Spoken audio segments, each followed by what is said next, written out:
অতিরিক্ত সংস্কার রাষ্ট্র গঠনের দুর্বল সংস্কার অতিরিক্তটা কোনটুকু সেটা বলুক, সে ব্যাখ্যা করুক যে সংস্কার হয়েছে, এটা অতিরিক্ত সংস্কার হয়েছে, অতএব রাষ্ট্র অসুস্থ হয়ে পড়ছে বলুক, অথবা তার সরকারও অসুস্থ হয়ে পড়ছে, অথবা ওনারা অসুস্থ হয়ে গেছেন বলতে পারে। মানে উনি কথা বললেন কেন? উনি কি কোনো থিওরিটিক্যাল কথা বললেন, নাকি কোনো অভিজ্ঞতা জাত উপলব্ধির কথা বললেন? কি বলছেন ওনারা? কেন? শুনেন, বিএনপি আমি কিছু বলতেছে না। বিএনপির সমস্যাটা ওইটা জানেন, ওদের মনোভাবটা কি, ভাই পরে কিছু কমু না, তুই কোনো মতো ইলেকশনটা করে ফেলা।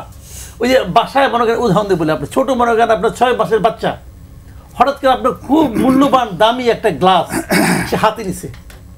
এখন আপনার টেনশন, এদিকে সে ফালাই দিব না কোথায় ফালাবো, ভাঙবো না কি করবো?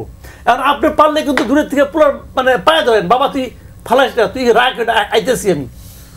এদের এই বিএনপির সাথে এই অবস্থা যে কোনো মতো গেলে ইলেকশনটা হয়ে যাক, এর আগ পর্যন্ত তোমরা যা বলতেছো ভাই ঠিক আছে, কষ্ট হইতেছে, মানতে কষ্ট হয়, তো চুপচাপ শুনি, তারপর ইলেকশন হওয়ার পর যা আমার করা সেটা আমার মনে মনে আছে। কিন্তু এই জগা খিচুড়ির দায় কি শুধুই অন্তর্বর্তী সরকারের? কারণ আমার বলেন আপনি, সরকার এটা ক্রিয়েট করছে, দায় অন্য কারো হবে কেন?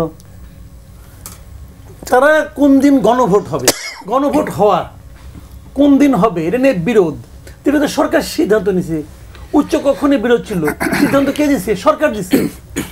বিরোধী তো ওনাদের জয় ওনারা পাকাইছে, গণভোট হইতে হবে কেন?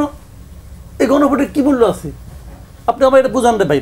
শুনেন, আমি একদম বেসিক কথা আপনাকে বলি, এটা সবাই জানে কিন্তু কেউ কিছু বলে না।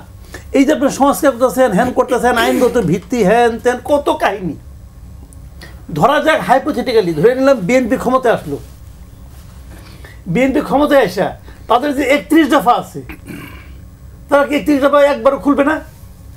একবারও খুলবে না? 31 দফা খুলবে।